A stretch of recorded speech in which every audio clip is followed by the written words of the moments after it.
જંબુસર તાલુકાના મંગણત ગામે આવેલ અને પહેલેથી જ વિવાદમાં સપડાયેલી સેફ એન્વાયરો કંપનીના કબજાવાળા મોતના કુવા સમાન તળાવમાં વન્ય પ્રાણી નીલગાય પોતાની તરસ છીપાવવા આવતા કેમિકલવાળા પાણીના તળાવમાં ગરકાવ થઈ જતા તેનું મોત નીપજ્યું હતું।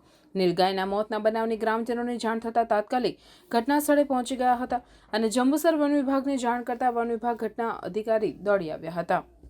આગળની કાર્યવાહી હાથ ધરી હતી અને મૃત નીલગાયને વન કચેરી ખાતે લાવવામાં આવી હતી, જ્યાં પશુ ડોક્ટરને બોલાવી આગળની વધુ કાર્યવાહી હાથ ધરવામાં આવી હતી।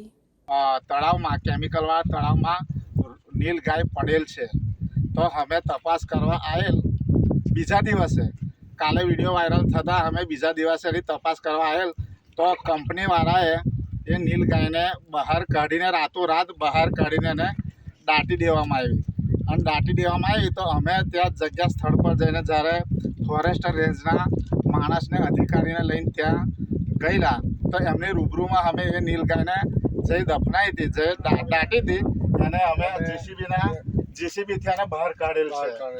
આ નીલગાય પણ છે, જો અને તળાવમાંથી કાઢેલ છે અને આ ડ્રાઈવર બી છે અને ફોરેસ્ટર સાહેબની હાજરીમાં અમે આ નીલગાય બહાર કાઢી છે દાટેલી।